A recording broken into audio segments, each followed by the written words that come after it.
The sense of I am. What is it? How do I experience the sense of I am?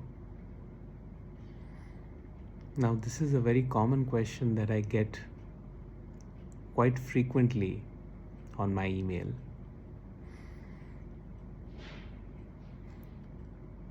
Now, there is one answer that,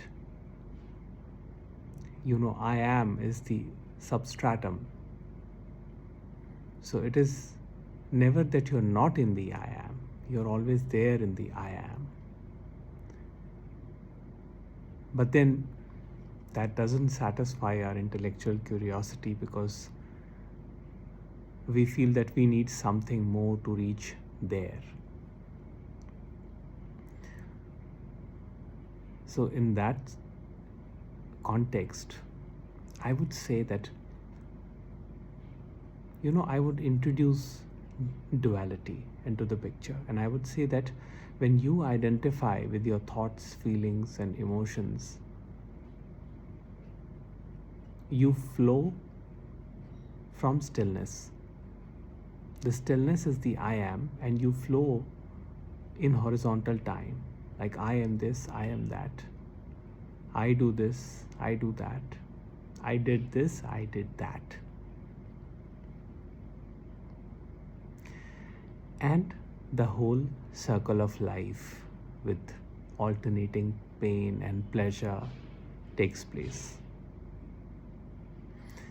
We get caught up in life. We get identified with emotions, sensations, beliefs, ideas. And this whole structure keeps on repeating. We have built these very powerful egoic structures, that reaffirm the same things over and over again. I am this, I did that, I should not have done this, I should not have done that. What if this happens? What if that happens? So I am is free from all such conceptualizations.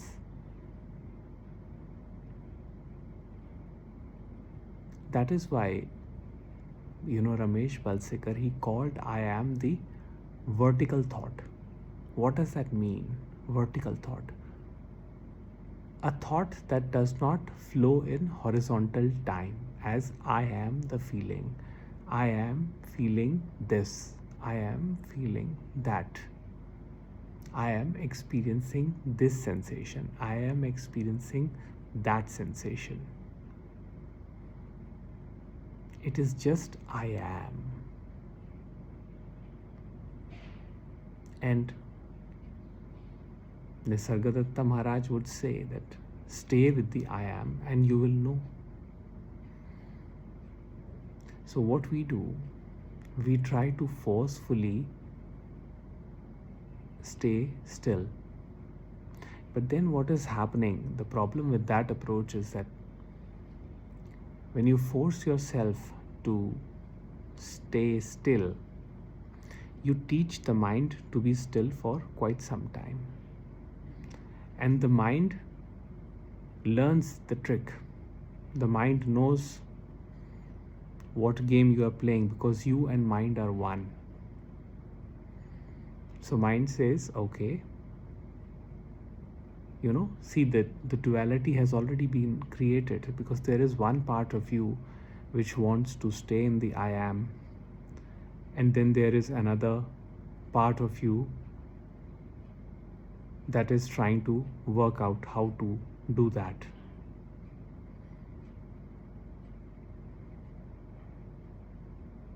So, you say, okay, let me stay still for some time. Then you sit somewhere and you forcefully try to focus. But it is not about focusing. Because the moment you focus, you are still in the dualistic split, because there is someone who is focusing. But slowly, as you ease into it, slowly and steadily, there comes a point where you drop all effort. And then what you experience is pure stillness. And that is the vertical thought, I am. Now, in that state, you don't experience yourself as the person. There is no person in the I am, because I am alone is. You just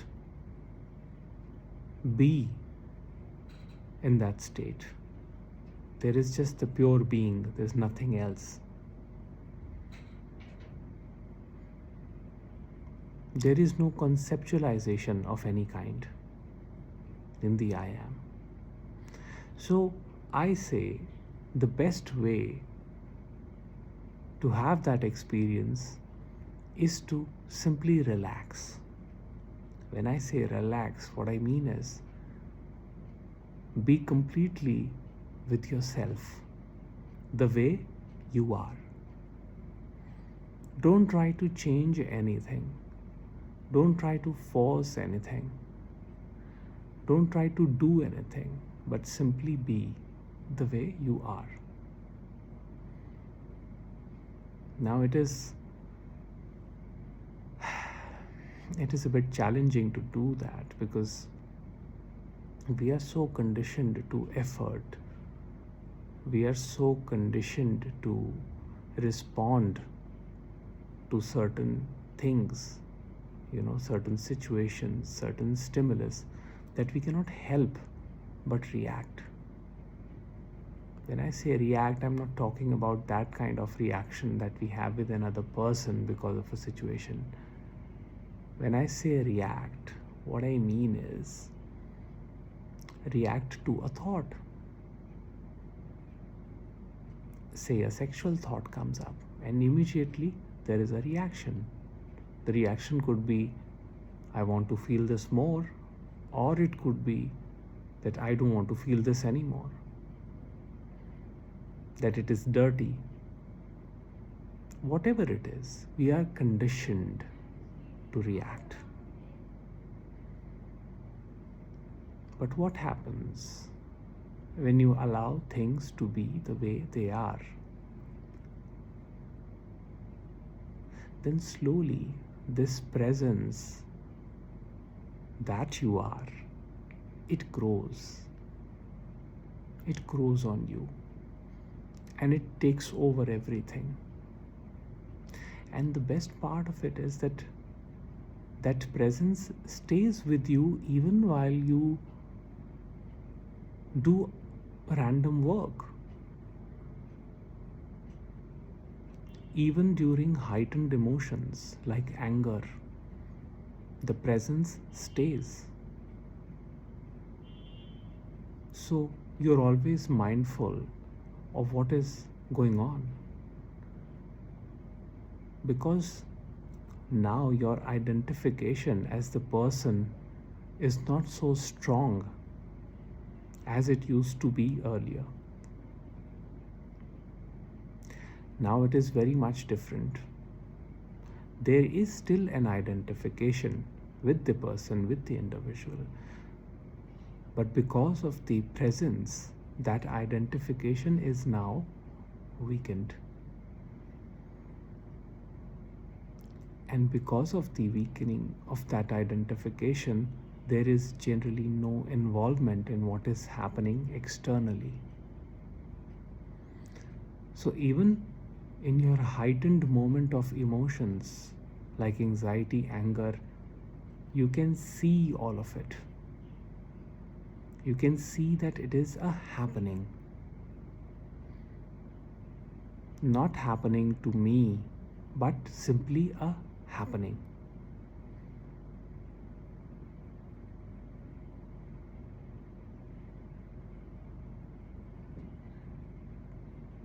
And that is the witness. The witness does not discriminate. And it is very difficult to explain this state to someone who has not had this awareness, because we get so identified with the images, with the sense of separateness, that it is difficult for us to have this clear seeing of things. This is the direct vision, and this is the key to liberation. That is why Ramana Maharishi said that stay with the I thought, and eventually it will merge back into the source.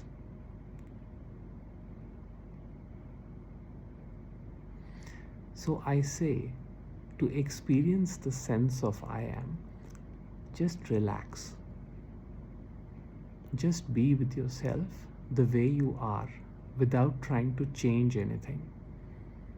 See what's going on. There will be moments when you will be tempted to change things, to divert attention from one thing to another. It's very easy to pick up phone or go on social media or switch on television,